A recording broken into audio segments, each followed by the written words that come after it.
ഇന്ന് ലോകത്ത് ഏറ്റവും വലിയൊരു പ്രശ്നമാണ് മനുഷ്യന് മനസമാധാനമില്ല എന്നുള്ളത്. ആത്മഹത്യകളുടെയൊക്കെ പിന്നാമ്പുറങ്ങളിലേക്ക് നമ്മൾ ഇറങ്ങിച്ചെല്ലുമ്പോൾ നമുക്ക് മനസ്സിലാകുന്ന ഒരു കാര്യം, ഒരിക്കലും സാമ്പത്തികമായി ഭദ്രതയില്ലാത്തത് കൊണ്ടോ അല്ലെങ്കിൽ വേറെന്തെങ്കിലും കാര്യങ്ങൾ ഇല്ലാത്തത് കൊണ്ടോ ഉള്ളത് കൊണ്ടോ അല്ല ഒരിക്കലും മനുഷ്യൻ ആത്മഹത്യയിൽ അഭയം പ്രാപിക്കുന്നത്.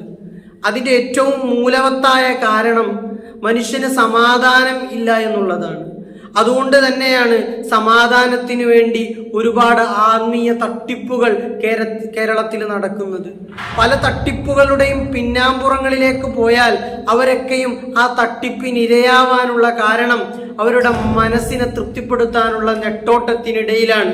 അത് സമ്പത്തില്ലാത്തതിന്റെ പേരിലല്ല, വേറെ ഏതെങ്കിലും ഒരു വിഷയത്തിന്റെ പേരിൽ അത് മാനസികമായി അവരെ തളർത്തുകയും അതിൽ നിന്ന് അവർക്ക് രക്ഷ കിട്ടാൻ വേണ്ടിയാണ് ഇങ്ങനെയുള്ള തട്ടിപ്പുകളിലും മറ്റും പോയി വീഴുന്നത്. വീടില്ലെന്നുള്ള സങ്കടത്തിന്റെ പേരിൽ ലോണെടുത്ത് വീടെടുത്ത് അവസാനം ജപ്തി നോട്ടീസ് വരെ എത്തുന്നു. അവസാനം ഒരു ചെറിയ കയറിൽ ജീവിതം തന്നെ അവസാനിപ്പിക്കുന്നു. പരിശുദ്ധമായ ഖുർആൻ പറയുന്നു, അലാ ബിദിക്രില്ലാഹി തത്മഇന്നുൽ ഖുലൂബ്.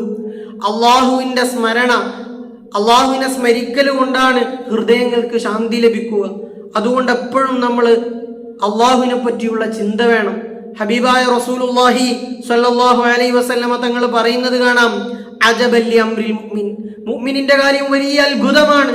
മുഅ്മിൻ എന്ന് പറഞ്ഞാൽ ഒരു സത്യവിശ്വാസിയെ സംബന്ധിച്ചിടത്തോളം അവന്റെ കാര്യം വലിയ അത്ഭുതമാണ്. കാരണം ഇന്ന അംറഹു കുല്ലഹു ലഹു ഖൈർ, അവന്റെ എല്ലാ കാര്യങ്ങളും അവനിക്ക് നന്മയാണ്. വലൈസ ദാലിക ലിഅഹദിൻ ഇല്ലാ ലിൽ മുഅ്മിൻ, ഇങ്ങനെ എല്ലാ കാര്യങ്ങളും നന്മയായി ഭവിക്കുന്നത് മുഅ്മിനല്ലാതെ വേറൊരാൾക്കും സംഭവിക്കുകയില്ല.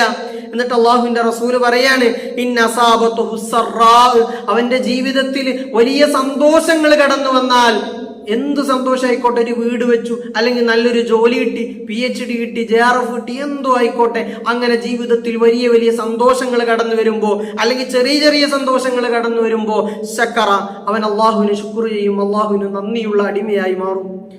ഫകാന ഖൈറൻ ലഹു, അങ്ങനെ അള്ളാഹുവിന് ശുക്ർ ചെയ്യൽ, അള്ളാഹുവിന് നന്ദി സമർപ്പിക്കൽ, അതവനിക്ക് ഖൈറാണ്, അവനിക്ക് നന്മയാണ്. അതേ സമയത്ത് അല്ലെങ്കിൽ അവനിക്ക് എന്തെങ്കിലും പ്രശ്നങ്ങള് പ്രതിസന്ധികൾ വരും. ഒരുപക്ഷെ വലിയ കടം അവനെ പിടികൂടാം, അല്ലെങ്കിൽ വലിയ എന്തോ ഒരു അപകടം അവനെ പിടികൂടാം, അല്ലെങ്കിൽ അവന്റെ ഭാര്യ അവനെ ഇട്ടേച്ചു പോയിട്ടുണ്ടാവും, അല്ലെങ്കിൽ അവന്റെ മക്കൾ അവനെ നോക്കുന്നില്ല, ഏതും ആയിക്കോട്ടെ, എത്ര വലിയ പ്രയാസം വന്നാലും മുഅ്മിനാണോ സബറ, അവൻ ക്ഷമിക്കും. അവന്റെ ജീവിതം ഒരു ചെറിയ കയറിൽ അവസാനിപ്പിക്കുകയില്ല.